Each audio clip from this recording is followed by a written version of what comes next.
Good morning, I'm Angelo Castro III. I'm Angela, and we are the Castros. We bring you the news. And the views that make you think. Sometimes we agree. Sometimes we don't. This is News and Views. And here are today's headlines. China says it has detained 3 Filipinos on suspicion of espionage. This follows the recent apprehension of several suspected Chinese spies by Filipino authorities. Senator Amy Marcos laments the absence of cabinet officials at the Second Senate Committee hearing on the arrest of former President Rodrigo Duterte. Malacanang, however, maintains that the officials have already provided sufficient information. Authorities heightened checkpoint operations for 4-wheel vehicles following a road rage shooting incident in Antipolo City. And the Petrogas Angels are heading to the PVL Finals to face off against Creamline Cool Smashers. First in the news, China said it has detained 3 Filipino nationals on suspicion of espionage. Citing an unnamed official from China's Ministry of State Security, the Xinhua News Agency reported that 3 individuals allegedly provided sensitive material to a Philippine contact. The 3 have reportedly confessed to the charges, though the case remains under investigation. The arrests come on the heels of recent actions by Philippine authorities who detained several Chinese nationals suspected of engaging in espionage activities within the country.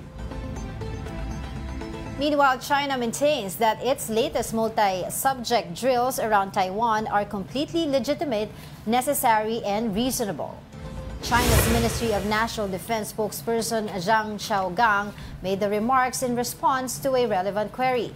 Zhang condemned the Taiwan authorities for recklessly carrying out provocative actions to seek, quote, Taiwan independence. The Chinese official warned that the more provocations Taiwan will make, the faster they will meet their demise. The PLA Eastern Theater Command on Tuesday conducted multi-subject drills in waters to the north, south, and east of Taiwan Island.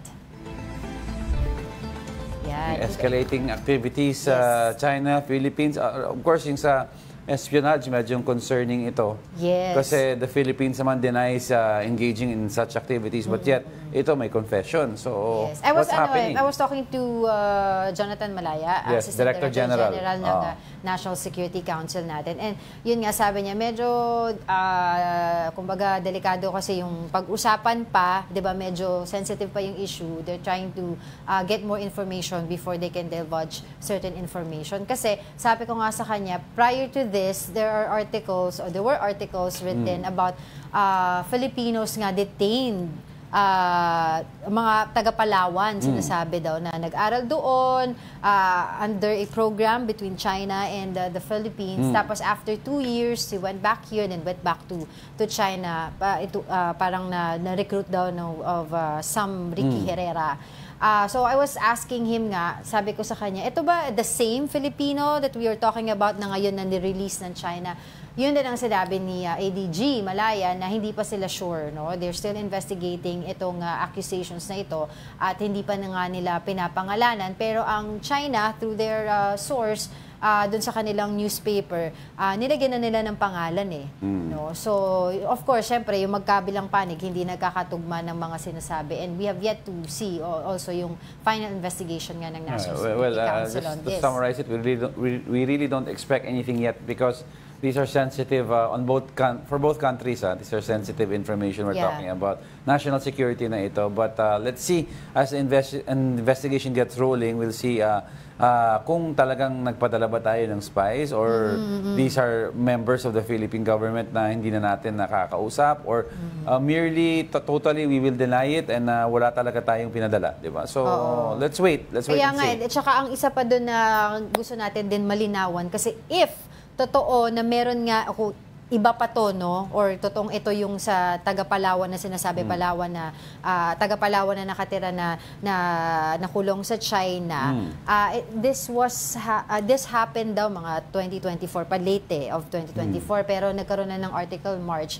So nangyari ba yung protocol? Kasi under our agreement, yung Philippines-China Consular Agreement signed in 2009, kapag daw may mga ganitong mga arrest, no, sa mga nationals natin, ang importante daw dito ay nanonotify yung embassy natin 4 days after the arrest, at least 4 days after the arrest. And same thing with us, 'di ba? Kaya nga nung may mga nahuli dito allegedly na mga Chinese spy, sinasabi din ng China, dapat din meron kaming under our agreement we can visit our national regarding this, etc. So we have yet to find the official information on this. Well, another concerning issue taking place that's affecting the whole region, of course, is yung Taiwan and China issue.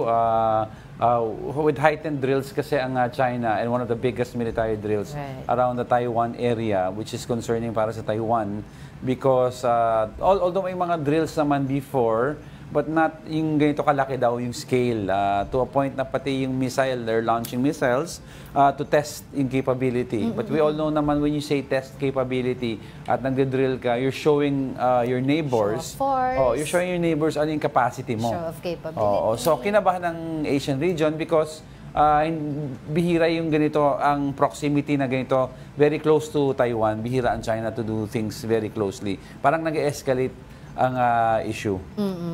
Kaya nga, 'di ba, sinabi din naman ni AFP General AFP Chief, 'di ba, General Bronner, na mabuti na naghahanda na tayo kasi yan masyadong malapit ito itong Taiwan sa Pilipinas. Pero actually, talagang madadamay tayo dito. Without kahit malapit o hindi, that's really naman how a general speaks to his troops.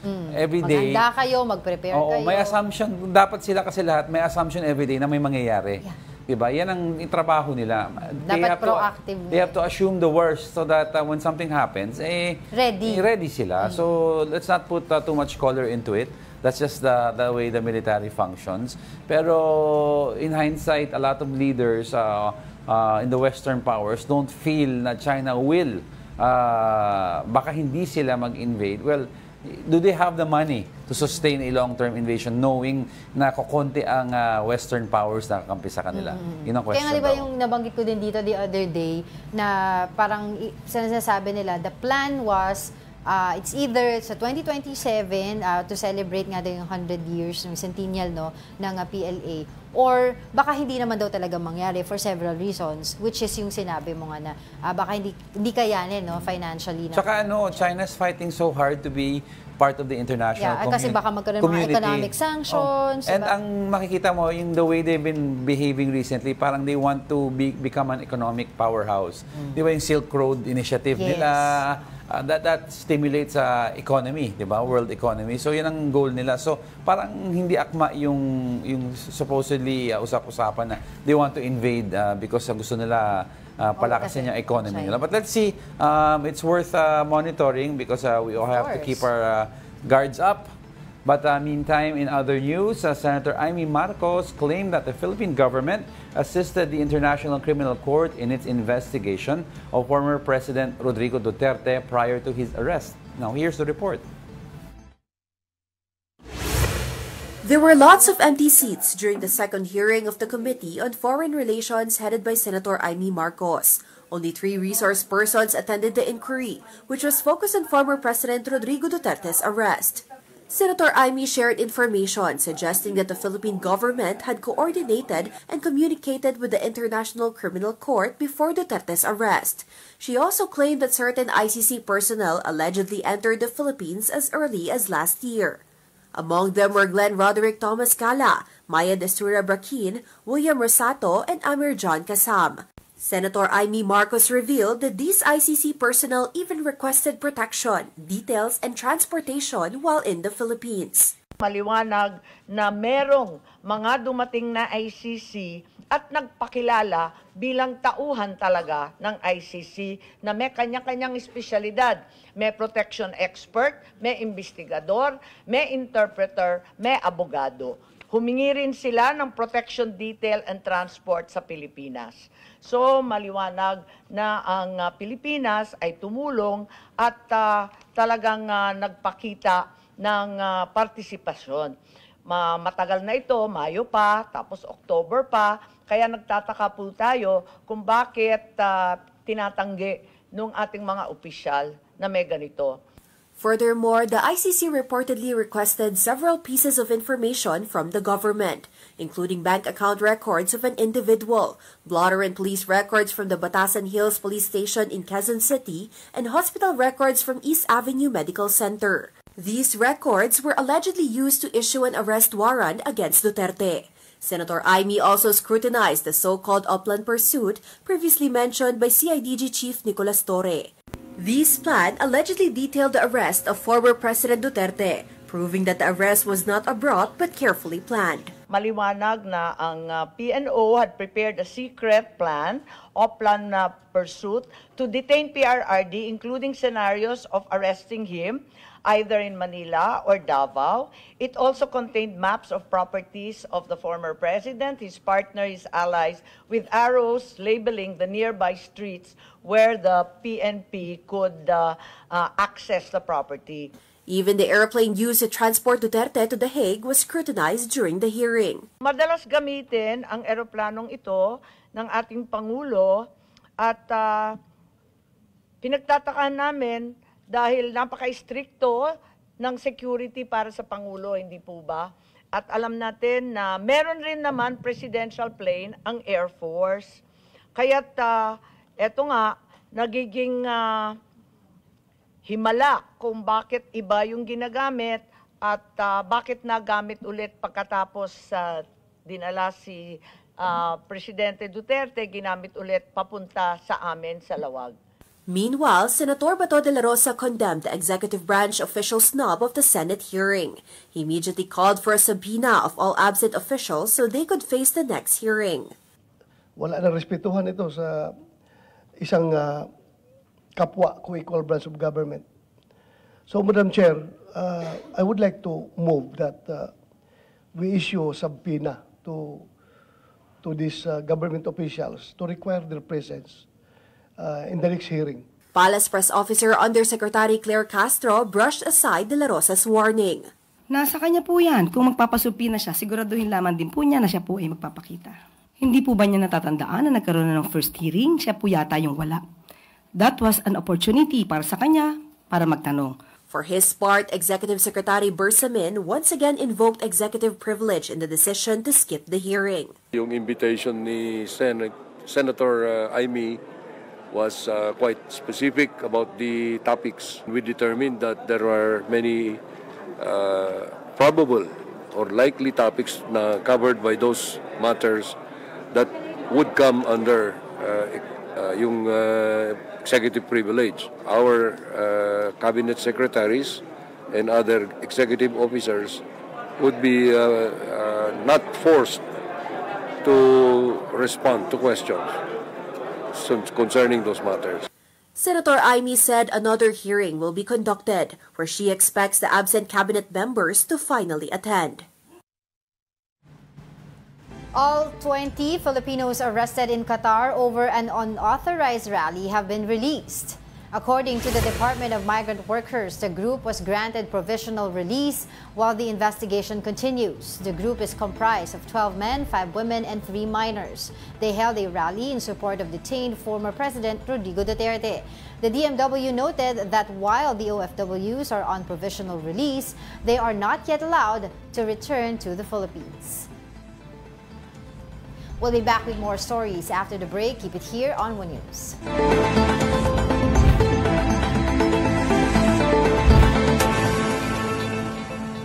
Good morning. You're still watching News and Views here on One News. Despite issuing a public apology, MMDA official Gabriel is still facing a criminal case filed by a police officer whom he berated in public. Here's the report. To Captain Felipe po, sir, if you are listening to this, ako po ay humihingi ng paumanhin sa inyo. MMDA Special Operations Group Strike Force Head Gabriel Go has issued an apology to Police Captain Eric Felipe and the Philippine National Police. This follows a viral video where Go was seen reprimanding Felipe over a parking violation. Kayo, nire-respeto kayo, binibigyan kayo ng chance para hindi kayo makompromiso, ayaw niyo makinig. Tapos dadating tao, sasabihin ko, tinikita mo? Okay, pasensya na sir ha, pasensya na po. Ipapasok ko na lang po. Pero hindi mo muna yung ticket, hindi maganda. Go admitted that he should not have let his emotions take over. Trabaho ko po is, it's not a job na araw-araw requires me to be, it requires me to be on the road every day, from morning until evening. So, pero hindi po tama na we involve emotions. It's not my intention na magkaroon po ng ganong hindi maayos na pangyayari at pakikitungo po. Nais ko rin po humingi ng paumanhin, hindi lang po kay Captain Felipe, but also to the entire Philippine National Police. Despite Go making amends with the police force, Felipe proceeded with filing a cyber libel complaint. actually po, kahit hindi na po mag-apology si sir, napatawad na po natin siya. It is my personal decision po to file a case for posting edited and spliced videos online na medyo nakasira po ng ating pagkatao. Napolcom for its part assured that it would remain impartial in enforcing the law and would not show favor to any erring officer. This is not personal. Totoo lang, sabi ko nga sa'yo, pwede ko na palagpasin to na Saturday pa eh. Pero the institutions were hurt. Nagpapasalamat kami sa'yo. Sa wakas, you manned up. Mobile journalist Merrimon Reyes, we are One News. The Philippine National Police Highway Patrol Group has heightened checkpoint operations for four-wheel vehicles following the recent road rage shooting incident in Antipolo City. HPG personnel are now stopping cars, inspecting windows, and verifying drivers' official receipts and certificates of registration. To bolster checkpoint operations and curb illegal activities, additional personnel will be deployed nationwide. PNP HPG spokesperson Lieutenant Nadame Malang emphasized that the checkpoints are for compliance with traffic laws and that drivers with no violations will be quickly cleared. He urged the public to cooperate for the success of the initiative.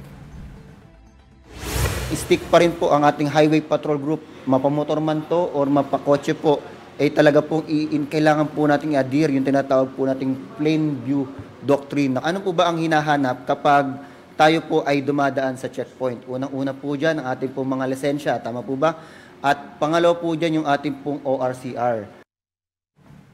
Now, to discuss this matter further, we have NAPOLCOM Commissioner Rafael Vicente Calinisan joining us via Zoom. Good morning. Thanks for joining us today. Good morning po. Yes. Both Angela and Angelo, yes. Good morning po. Yes, Attorney, thank you for joining us. So let's get right to it. Now, what are the things that the public has to remember about how to behave with our police officers during a checkpoint? Kasi madami pong minsan confusion among the public o anong ba dapat gawin, bababa ang bintana, tataas ang bintana. Ano po yung mga reminders dyan? Una po sa lahat, our policemen will be just doing their jobs. So they'll be very professional when they deal with the general public. Sana po cooperation na lang po ng taong bayan. So pag nakita nyo po yung checkpoint, maaari na lang po lamang na patayin nyo po yung ilaw sa harapan ninyo, yung po headlights ninyo para hindi humasilaw yung ating mga law enforcers. Roll down your windows and turn on your car lights from inside para kita naman po. Yes. So the search, the search is limited to a visual search. Hindi po kayo kailangan bumaba, wala po kailangan na buksan na kahit na ano, hanggang tingin lang po ang pwedeng gawin ng ating mga law enforcers. Buti you said that because sinabi that they will require daw yung mga ORCR and other documents. Tama po ba yun, Attorney? That is okay. That is that's part of the routine functions of an inspection if you are subjected to one. Kailangan naman po talaga dala nyo po ang inyong driver's license. Kailangan din naman po dala nyo ang inyong ORCR sa inyong kotse. So there's nothing irregular with that, and that is procedural, if I may say. Okay, lastly now, related to that na Attorney, if ever the public feels na medyong na-violate ang rights sila, ano yung recourse nila? How do they complain? They can come to the National Police Commission. Of course, they can also come to the superiors of the members of the Philippine National Police, yung mga bossing doon, yung mga district directors maybe, or even the regional director. But of course, meron po tinatawag na constitutional body called the National Police Commission or the NAPOLCOM. Yes. There are regional offices in every region, and of course, the head office is in Quezon Avenue, corner EDSA. The general public is welcome there. Pwede po kayong pumasok doon at magdulog ng inyong mga saloobin o reklamo kung meron man pong pang-aabuso ng ating mga law enforcers. Okay. Commissioner, I want to know your thoughts about the proposed road rage bill. Do you agree on this? Dapat ba na magkaroon pa tayo ng batas dito o dapat lang implementahin yung mga iba't ibang batas natin mas lagyan pa ng ngipin? Candidly, I haven't read the proposed bill, but for all intents and purposes, masyado na tayong maraming batas na rin, and that can be covered by other existing laws. But if there is the wisdom of the legislature to impose stiffer penalties for road rage, then so be it. That is the function of Congress to oversee and think of laws that could improve society. Then it's most welcome. But I have yet to see it, and maybe I can join the public discussion once it's up for public discussion. Aside pa dun po sa mga increased checkpoints natin na nabanggit po ninyo kanina, what else can we do? Para po, kasi sunod-sunod na po tayo dito sa mga road rage incidents natin. What do you think po? Totoo niyan. I don't think it's just the law enforcer side. Maybe the bulk of it is the responsibility of each and every individual. Pag sumakay ka ng kotse, isipin mo, may mga rights din naman yung mga kapwa mo. Hindi lang naman ikaw ang mag-isa gumagamit ng kalsada. So, it's just the same thing. It's called respect. Respect for your rights and respect for the rights of others. Kung if everyone thinks the same way, na nagre-respetuhan lang, nagagalangan lang tayo sa kalsada, it's gonna be a better society for each and everyone. Kasi kung alam mo naman na yung kasama mo sa kalsada hindi ka naman babarubalin, gagalangin natin yung rules and regulations on the road, then there's I foresee no problem. But if you use your vehicle as a weapon, if you think that you are impenetrable once you ride your vehicle and you are anonymous once you ride your vehicle, then we have a problem. Because we coexist with other people, and at the end of the day, we respect other people as well. Attorney, taking this opportunity na rin to talk about yung recent apology ni Gabriel Go, no? About this issue sa nangyari. Madami kasi medyo hati ang public dito. Madami nagsasabi, well, ganyan naman talaga si Mr. Go na with consistent daw siya dealing with other people regardless kung police ka, politiko. Bakit daw kailangan ipa-apologize daw ito ang ano po sa loobin ng iba po hindi po lahat. What makes it significant daw that he has to apologize? Ano ko yung context ng buong video kasi ang nakikita natin edited lang Number one, yung respeto na hinihingi ko not just for the uniform service. It is even also for all private individuals. Okay. Ang datingan kasi pwede mo pahiyain na kahit sinong tao dahil you are doing your work. At the end of the day, we are not vloggers, we are government officials. Right. Number two, the police uniform. Dekada na ang nagsuot ng uniforming yan kasama ng aking dalawang magulang. Yes. And yung work of a policeman is no joke. That is the peace and order of our country. Being a policeman also, how to get there is also no joke. So we have to respect the uniform. Kung medyo chaotic, no one respects it, sisigawan lang ang law enforcer, isipin mo yung chaos that could possibly happen if everyone can actually shout at a police officer.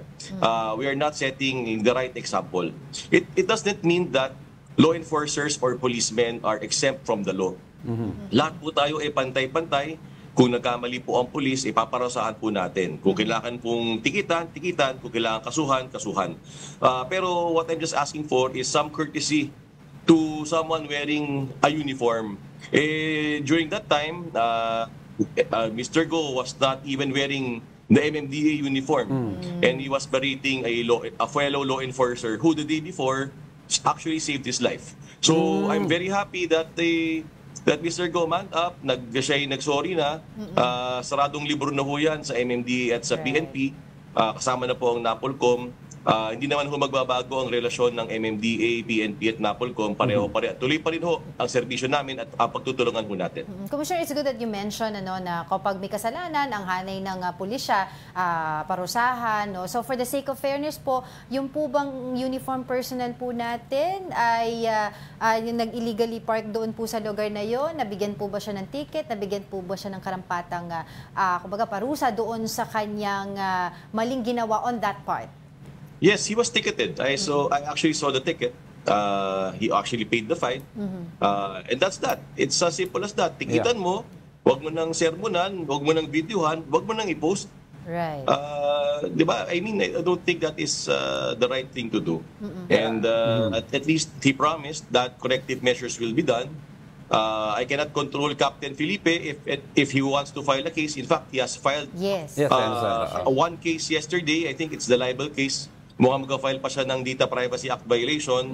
Mukhang mag-file pa rin siya ng administrative case laban kay Mr. Go. But that is his call. As far as the institutions are concerned, all's well, that ends well. Mr. Go has learned his lesson. We have learned our lessons as well. We just have to respect institutions, respect each other dahil tayo, we are in the same industry, the law enforcement industry, public service tayo. We need to mutually support each other. Yes, Attorney, on the other side naman, madami nagsasabi na it's a good thing daw that you and the captain was able to bring this out into light because sa posting pa nga ni Mr. Gabriel Go daw, parang a lot of people are behaving like it's a wild, wild west. They're clapping the attitude of berating other people. So, ang dami na kasi rin nagre-react. Ako rin, ginanon ni Sir Gabriel Go. Ano ang pwede kong gawin? Who do they approach with regards to issues like this? Is it the NAPOLCOM also, Attorney? No, the NAPOLCOM does not have jurisdiction over traffic enforcers. So they can either file an admin case with the MMDA or an admin case with the Civil Service Commission, or they can also file a criminal case with the prosecutor's office kung saan man sila nakatira. The jurisdiction of the National Police Commission is just over the Philippine National Police. Yeah, I understand naman po yung jurisdiction po ng NAPOLCOM. Pero so wondering po, no, kung meron din po ba kayong parang pwedeng recommendation for Gabriel Go and other officers? How to deal with people? How to deal with them? Or, kasi apparently, according to Senator J.V. Ejercito, meron din po palang harassment case itong si Gabriel Go years ago. So, would you recommend the retraining or I don't know, para po hindi na maulit yung ganitong nangyari? Sabihin na lang natin ganito, may mga bossing din ng MMDA, I should not tell them what to do. Yeah. As far as we're concerned, we're trying to fix our own backyard. Linisin muna namin yung sarili namin bago kami magturo. And out of respect also to the MMDA, they know what to do. And this incident actually served as a lesson to everyone, not just from the MMDA, not just for the PNP, but also for the NAPOLCOM, even the general public. Right. On that note, Diego? Maraming salamat po sa inyo, NAPOLCOM Commissioner Rafael Vicente Calinusan. Thank you and have a good day. Salamat. Now, in other news, Finance Secretary Ralph Recto defended before the Supreme Court the return of 89.9 billion pesos of PhilHealth funds to the National Treasury. He emphasized that over half of these funds have been used for various health-related projects. Here's the report. During the continuation of the Supreme Court's oral arguments related to the transfer of PhilHealth funds, Finance Secretary Ralph Recto firmly stated that the state health insurer is not bankrupt. Despite returning 89.9 billion pesos to the National Treasury, PhilHealth continues to generate income. This contradicts the report from the Commission on Audit, which is based on PhilHealth's financial statement. Recto clarified that the insurance contract liabilities flagged by COA are not debts, but merely estimates for future obligations. On paper, these provisions may make it seem like PhilHealth has more liabilities than assets. But in reality, there are no actual claims for ICLs against PhilHealth. None in the past, none today. That's because PhilHealth has never issued, nor does it hold, any outstanding insurance contracts like private insurers do. In fact, PhilHealth could have returned over 183 billion pesos to the national treasury, but only around 90 billion pesos were actually refunded. And even after returning 60 billion pesos in excess funds, there was no compromise to the healthcare services for its members. The 60 billion pesos that was returned didn't vanish. It paid frontline workers, built hospitals, and gave the poor access to medicine. Every centavo remitted was converted into service. That is fiscal justice. PhilHealth currently holds 498 billion pesos, which is more than sufficient to increase benefits. Associate Justice Samuel Garland raised a question. Ang sabi ho ng pamahalaan, to the Department of Finance, kaya nila kinuha muli yung ano bang term ho doon? Fund balance. Fund balance, kinuha muli nila dahil hindi nagagamit. Di ba? Hindi nagagamit. Ngayon, saan ba gagamitin yon? Dapat, hindi ba sa kapakanan ng mga miyembro para sa benepisyo at sa pagbaba ng kontribusyon? Ibababa. Hindi ba natin kayang ibaba ngayon yung mga kontribusyon? PhilHealth President Edwin Mercado explained that the state health insurer can only reduce contributions if the reserve fund has generated sufficient income. He admitted that PhilHealth cannot fully cover all hospital bills for its members at this point. Yung pong mga nilalaan na pondo para sa healthcare ay hindi ho talaga mako-cover 100% kahit po sa mga mayayamang bansa. Ang tinatarget po namin ay maibaba yung tinatawag na out-of-pocket expense ng ating mga kababayan na ngayon po ay nasa 44.7%. Ang talaga pong adhikain na namin na nandun din naman po sa Universal Healthcare Law ay eventually po talagang wala na pong babayaran ng ating kababayan pag sila po ay na-admit sa mga ward accommodation sa mga pribadong hospital at doon naman po sa mga public hospital din po ay wala nang babayaran. However, given the limited benefits and the rise in premium contributions, questions have been raised as to why PhilHealth returned the excess funds. Kung kaya naman pala nilang magbalik ng 60 billion, bakit ho tayo nagtaas ng premium contributions last year? Mabigat sa kanila ang premiums, lalo na dahil karamihan sa kanila ay ordinaryong manggagawa. And yet, pag nagkasakit sila, kailangan ho nilang mag-shell out ng mas malaki. Kung i-consider ho natin yung national health accounts, yung out-of-pocket spending po for health as of last year, I believe, is around 11,000 per individual, more or less. So, kung ikaw ay isang ordinaryong Pilipino, Your Honor, isang buwang sahod ho yun. For News 5, Camille Samonte, we are One News. Don't go away because we're not done yet. Please stay with us.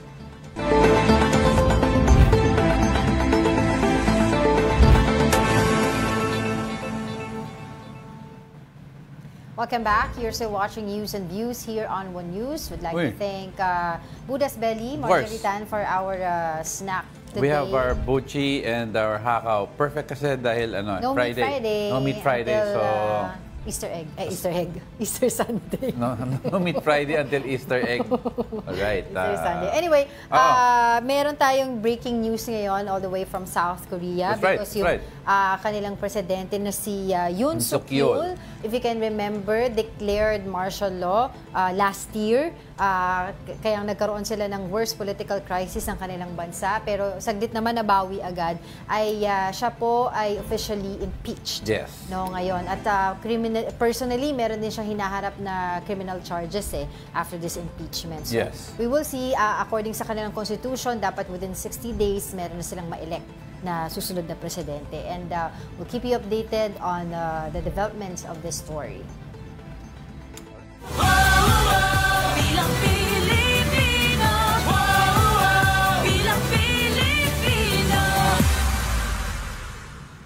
The COMELEC has delivered the first batch of automated counting machines, or ACMs. At least 3,700 ACM units have been deployed to the cities of Iligan, Kidapawan, and Zamboanga. The poll body assures the public that the delivery will be safe and transparent. This as each ACM unit is sealed and has its own unique control number, which trucks are equipped with GPS. Around 100,000 ACM units will be delivered across the country in the coming weeks. Ang mga machines po ay sa mga hubs muna pinapadala at ito po ay intended para sa mga local COMELEC offices natin. Yan. Yeah, at least every... Continuous na yung ginagawa niya. Kasi malapit na eh. May 12 na yung ating... Tsaka every movement ng COMELEC, yung maganda yung sinasabi nila na nakatali. May security, may safeguard. Like in delivery, may GPS sa kada delivery meron. We experienced the machine dito firsthand. Yeah. Now, if it holds true, if it holds true the way we saw it in the demo, mukhang okay naman ang security features. But syempre, iba yung performance ng isang makina pag yung actual na araw na yan. Kasi isipin mo, ilan thousand people ang gagamit niyan. Tsaka inaabangan natin dyan sa mismong elections na sabi naman, baka hindi naman daw masira itong ACM na to, pero may nakaantabay din naman sila may backup. Contingency plans. Kasi if you can remember, last elections, yung 2022 presidential elections, there are several precincts sa atin dito sa Metro Manila ang natigil yung botohan kasi may mga naging problema doon sa, yung sa Smartmatic, di ba, na mga VCM pa ang tawag at that time. At inantay pa yung mga technicians to go to that precinct, konti lang naman. So ngayon, sinabi sa atin, di ba, ng COMELEC, through Attorney Rex Audianco, may mga contingency plans sila. And itong battery daw ng ng ACM na to? 3 days. 3 to 4 days. We saw the battery first hand. It lasts 3 to 4 days. So kahit mag-brown out pa, gagana na yung makina. Not like before, there were issues daw na, nag-brown out, nasira yung transmission, yung backup. Diba? So, madaming safeguards ng machine. Of course, hindi naman sinasabi ng COMELEC, inamin naman nila, hindi naman perfect. But it's 99.9% daya-proof.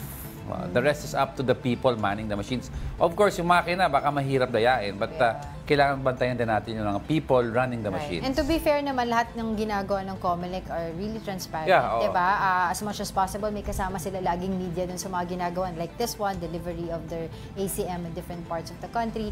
Yung pag-print ng ballots, lahat-lahat na. Diba? Lahat ng mga ginagawa nila. And they keep on reminding nga pala yung mga OFWs natin to pre-register para dun sa kanilang internet voting. Internet voting, which is being contested by PDP Laban. Yeah, mamaya pag-usapan natin yan pag nandito na si, kasi we are trying to get a hold of spokesperson ng COMELEC, si Attorney Rex Audianco, to give us some clarifications on this. No?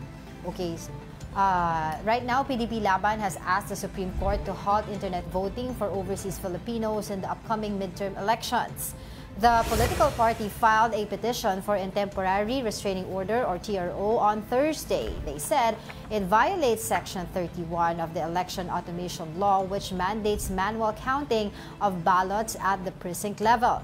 The group added that online voting should not have been introduced as digital ballots are not authorized by existing laws.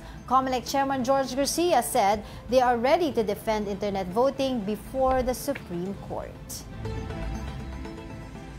So this is what we were talking about, diba? Kasi nga, millions of OFWs from different parts of the world are actually going to vote in the upcoming midterm elections. At kasama nga dito sa gagawin na pagboto nila, instead yung ginawa before na manual, di ba yung nilalagay nilalagay yung ballot sa envelope tapos ipapadala sa embassy ba? Tama ba? Mail-in voting. Ang gagawin is internet voting. So, and you spoke to Attorney Toriano a while ago. Yes. Sinasabi niya, by law, di ba, kung pagbabasihan natin yung law, ay wala doon nakalagay na po pwedeng internet voting. Pero meron ding sagot ang COMELEC dyan. So, eto na. To discuss these developments and the topic we're talking about and other updates on the upcoming midterm elections, we have with us COMELEC spokesperson Attorney John Rex Audianco joining us via Zoom. Good morning, spokes, and thanks for joining us again. Magandang umaga po, Ma'am Angela, Sir Diego, at sa lahat po na taga-subaybay. Good morning po. Yeah, Attorney, I think you've seen naman the news or heard about it, no, na about yung PDP Laban and Attorney Torion's pronouncements. Ano po ang reaction natin dito? Actually, we're welcoming this po. No? Sabi nga po ni Chairman Garcia, maganda rin po ito na merong mag-aakyat sa Supreme Court at haharapin naman po namin sila sa Supreme Court to justify that what we did is in accordance with law. Isa rin po dito sigurong maganda magiging epekto ay magkakaroon ng definitive pronouncement ang court. Pasang sa COMELEC po, ayon sa Republic Act 10590 specifically, dun sa Section 28, sinabi po ng Overseas Voting Act na pagdating sa eleksyon, internet-based technology or whatever latest technology may be explored by COMELEC. So yun po ang dahilan kung bakit nag-venture ang COMELEC into internet voting. Nga po sinabi po ni Attorney Torion, nakausap ko po siya kanina sa programang Morning Matters at I actually cited that sinabi po ninyo yung Republic Act 10590 Section 28 and he said, yan yung binasa ko sa kanya, yung may explore. Yan daw yung parang butas doon sa batas kasi sinabi doon may explore, pa hindi naman daw po sinasabi mismo sa batas na ito yung gamitin ninyo sa online voting. Sabi nga po namin ano yung function ng may explore kung hindi gagamitin at binanggit pa mismo nung batas yung latest technology. Yun nga po yung purpose nun Humanap ng paraan ng COMELEC ng mas mainam, mas cost-effective, mas efficient na pamamaraan para pagboto. So tignan din po natin yung facts. 2022 elections, meron po tayong ginastos na 417 million pesos. Magpadala ng makina, magpadala ng balota, bumayad sa postal services. Ang problema, ang turnout, for 38%. Ito na po yung highest sa history. 38%, almost 600,000. And look at the cost ng what we did. Samantala ngayon, ang kontrata natin sa internet voting, 100 million pesos. Ang problema pa doon sa mga dating sistema, lalo na yung seafarers at mga marino, naka-register sila. But unfortunately, ang election po sa Pilipinas, Mayo, peak ng shipping. So kahit nakaregister sila, hindi rin po makaboto. Ngunit sa pamamagitan ng internet voting, lahat po ng nakarehistro. Simpleng enrollment lamang, saan man sila nandun, makakaboto po sila. Attorney, I think yung fear kasi ng marami, baka kasi we don't understand the system yet of the internet voting. Baka ma-explain mo mas mabuti, di ba, para maintindihan namin. Ang fear kasi ng iba daw na if internet voting ka, let's say, you mentioned seafarer, may gadget ka, boboto ka from your gadget, ganun po ba yun, no? Ang sinasabi nila, ano yung security features nito or how do you ensure na yung boboto is the person or even at the very least, the person voting is really that person na hindi ibebenta, ibigay yung gadget sa ibang bumibili ng boto. Ito, boto mo yung gusto mo. Ano yung mga safeguards meron tayo for internet voting? Siguro po, before I discuss the safeguards, ayon dun sa original na batas, ang postal voting, pinapadala ng COMELEC ang balota sa bahay ng botante. Ano rin po yung safeguards natin na yung botante nag-a-accomplish? Yung botante ang bumoto. Botante ba ang nagpadala sa post office para makarating sa embahada at konsulada? Ang balota. Hindi po ba mas risky yun? Samantalang sa pamamagitan ng internet voting, makakasiguro tayo, una, may overt act yung botante natin dahil kailangan niyang mag-enroll, kailangan niyang mag-take ng selfie, kailangan niyang mag-present ng valid identification. At hindi lang po doon nagtatapos yun. Kino-confirm at vina-validate namin dito sa Pilipinas, yung nag-enroll ba yan ba yung nakarehistro sa atin? Secondly, nag-i-issue po kami ng account name, account password. At ito po ay gagamitin na dapat access mo yung sistema. Gagamitin mo yan. Sanay po ang Pilipino sa paggamit niya. Online banking, yung ating social media accounts, emails. Yan na po yung standard na ginagamit natin. Isa pa, gumagamit po kami ng two-factor authentication. So every time magla-login yung ating botante, kailangan niyang matanggap yung authentication, yung mga one-time PIN. Paniniguro na dapat siya lang ang makakagamit. At ikatlo, yung pong security natin yan is the highest available sa industriya. Ginamit po natin ang Amazon Web Services. Kaya po makakasiguro tayo na lahat ng available security sa industry ngayon ay ginagamit natin dito. Yung attorney, meron ba daw facial recognition? Yeah, or yung thumb. Or yung thumbprint kasi parang yung mga wallet natin, di ba? Minsan kailangan yung mukha mo bago madaya yung thumb makapag-send ng pera. Yung thumbprint po kasi medyo limiting. Hindi lahat ng gadgets ay merong thumbprint recognizing feature. Hindi po lahat yan. Pero yung po yung selfie, yung pagtitake ng picture, meron po. So yung po yung mangyayari dyan, nire-recognize po yung ating pag-enroll. Noon lang naman po sa pag-enroll. Dahil baka maging limiting factor din po every time na maggagamit siya, kailangan magkaroon ng authentication sa mukha. Yung authentication po ng mukha, yung pagkuha ng 64 points of facial biometrics, ginagawa po yan during enrollment. Okay. Yeah.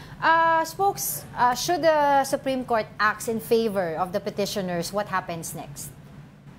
magpupunta po kami doon sa aming contingency, babalik po muli tayo doon sa balota. Ang mangyayari po dyan, ang dalawang magpapadala tayo ng balota. So gagastos po ulit tayo pag-ship, paggagastos ulit tayo pagpapadala ng ACM sa embahada at konsulada, makikipag-ugnayan muli tayo sa postal services ng iba't ibang bansa sa mundo dahil babayaran po natin sila. Yung balota naman po, kaya naming habulin ng pag-iimprenta, pero ang nakakatakot po dito, yung deployment. Makina po, marami namang available na makina ang Pilipinas dito, yung ACM, yun nga lang po mababawasan yung contingency. But then again, ang sinasabi po namin, ang pinakamalaking problema, yung cost po na gagastusin sa deployment at ikalawa, yung time factor. Medyo kulang na po tayo sa oras para mag-deploy. Tsaka attorney, you mentioned also in the number of people na pwedeng maengganyo bumoto kasi medyo mas madali ang internet voting, no? Ilan po ang possible na mawala kung hindi matuloy ang internet voting? Kasi may mga nakadeploy sa barko na gusto bumoto, hindi naman makakapunta sa embahada. Nako, 100,000 po yan, Sir Diego. At kung babalik po tayo doon sa dati nating datos, baka mababa pa sa 38% ang voter turnout. Dahil nung tinatanong natin ang ating mga Filipino overseas voters, ano ba yung mga reason? 30 days na nga na meron kayo para makaboto. Bakit hindi pa nyo nababalik yung balota? Sasabihin po nila, medyo mahirap pumunta sa post office, medyo natatagalan, malayo pumunta sa embahada at konsulada. Yan po yung dahilan. Kaya nga po nakitang susi ng COMELEC ay yung internet voting. Sabi nga po namin, welcome po namin yung pagpapile sa Supreme Court. Kaya lang sana ginawa ng mas maaga. Nang sa gayon, may sapat na oras din ang COMELEC po kung sakali man po ang ating kataas-asang hukuman ay mag-rule against internet voting. Spokes, according to Attorney Torion, sabi niya hindi daw po na-consult ang OFWs dito. Naku, hindi po. Wala pong katotohanan po yan. Napakarami pong pinatawag ang Kongreso at ang Senado natin ng pagdinig patungkol po dito. Ito po ay nilatag ng maayos ng COMELEC. Nagkaroon po kami ng consultation with embassies at consulate. And in fact, nung po kaming nagbe-beta testing, nung una pong nilabas yan, nag-information campaign na po as early as 2023. Ang COMELEC, yung 2024 nga po, kahit wala pa yung sistema, bumaba na ang COMELEC using the beta phase ng sistema. Pinasubok na natin kagad. Bakit? Hiningi po natin ang kanilang opinion. Saan kayo nahirapan? Mahirap ba mag-enroll? Ano yung gustong gamitin? Email ba? Phone number? O parehong pwede? Kailangan pa ba ng video sa pag-enroll? O sapat na sa inyo yung picture, pag-capture ng mga IDs? Ano yung mga IDs na gagamitin? In case yung mga ating mga Pilipino ay nahihirapan na kumuha ng ID, napakaraming consultation po na ginawa natin. Klaruhin ko lang before we let you go, Attorney Rex, no, you mentioned na nakonsulta naman yung mga embassies and at the same time several people in the Congress, lower house, pinag-aralan na rin ito. So, medyong bases covered ba, Attorney? Opo, masasabi po namin yan. And in fact, ang naalala ko nga po in mind, si Senator Coco Pimentel doon sa Senado, medyo giniling niya kami ng todo doon sa internet voting. But ultimately, ang nasabi nga po nila, talagang malaki ang magiging impact nito, lalo na sa seafarers at marino. Na alam natin na lahat po sila halos nagpaparehistro dahil kailangan nila yung certification ng COMELEC para doon sa Seaman's Book. But unfortunately, hindi nga po sila nakakaboto. Ito po ang nakikita nating susi para makaboto yung ating mga Pilipino na mga marino. Mabilis na lang, Attorney. Kasi na-raise ko yung concern nyo yung sinabi nyo kay Attorney Torion kanina. Sabi niya, but the Congress is not the Supreme Court. Yan ang sabi po niya. That is correct, but at the time po na nag-consult po kami, at any time, any of our honorable legislators may file a case against the Supreme Court. In fact, pwede nga po nila kaming diretsong kontrahin. Ngunit kung makikita nyo po, mula dun sa consultation hanggang ngayon na nilatag po namin ito, wala po kaming natanggap na kaso o anumang pong pag-uutos sa COMELEC na pahintuin po kami. Kaya po sumulong ang COMELEC. But at any rate, welcome po namin ang development na ito. Alright, maraming salamat po muli sa inyong oras and happy Friday, COMELEC spokesperson Attorney John Rex Audianco. Mabuhay po. In other news, UP Manila has developed a painkiller from herbal plant Yerba Buena or spearmint. From the leaf used by albularios, it now comes in a tablet. Para bigyan ng mukha ang Balita Mobile Journal, Denise Valdez Sancho.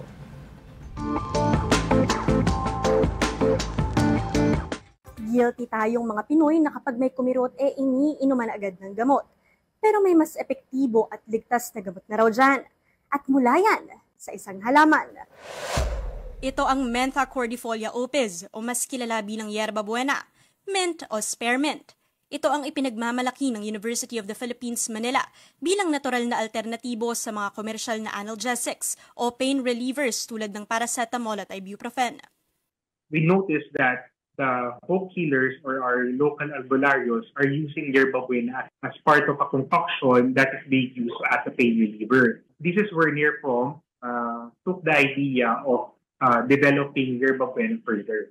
Ayon nga sa kanilang pag-aaral, 10 minuto lang, makakaramdam ka na ng ginhawa sa pakiramdam at nagtatagal yan ng hanggang 13 oras. Sinubukan nila yan sa mga moderate to severe post-operative pain mula pagtutuli, pagbunot ng ngipin, maging panganganak. Bukod daw sa effective na, safe pa. So, yerba buena didn't exhibit common side effects of NSAIDs like GI complications. For example, for paracetamol, even though it's actually so-called as one of the safest analgesics available, it's still synthetic. And a certain dose still toxic. Affordable din yan sa presyong 4 hanggang 7 piso. Ngayong fully developed na, ready na ang yerba buena tablet para maibenta sa merkado. Personally, we believe that it can reshape the landscape of analgesics specifically for yerba buena in the country. Much like what Lagundi did for cough, we're hoping that a local pharmaceutical company can adopt it and offer it at a lower price so that it may be available to our kababayan. Hindi nakabigla-bigla kung may iba pang medisinang itinatago ang likas na yaman. Basta't mabigyang pansin, marami pang problema ang mabibigyang solusyon sa hinaharap. Mobile Journal, Denise Valdesancho po, hatid ang mukha ng balita. The Petrogas Angels are heading to the PVL All-Filipino Conference Finals. The Angels booked their spot after beating the Akali Chargers in straight sets. Leading the charge for Petrogas was Myla Pablo, who delivered a game-high 16 points. The Angels will face the defending champions, the Creamland Cool Smashers, in finals. The Cool Smashers advanced to the title round after defeating the Choco Mucho Flying Titans. Kyle Negrito played a pivotal role, recording 17 excellent sets in the win. The best of 3 PVL All-Filipino Finals will begin on Tuesday, April 8. Well, that's it. It's a Friday, and before we let everyone go, I'd like to leave you with a quote. Rest until you feel like playing. Then, play until you feel like resting. Period. From Unknown. And that wraps up today's episode of News and Views. Happy Friday, everyone. Join us again on Monday. I'm Angela Lagunson Castro. And I'm Angelo Castro. The third, we are One News. All sides, all the time.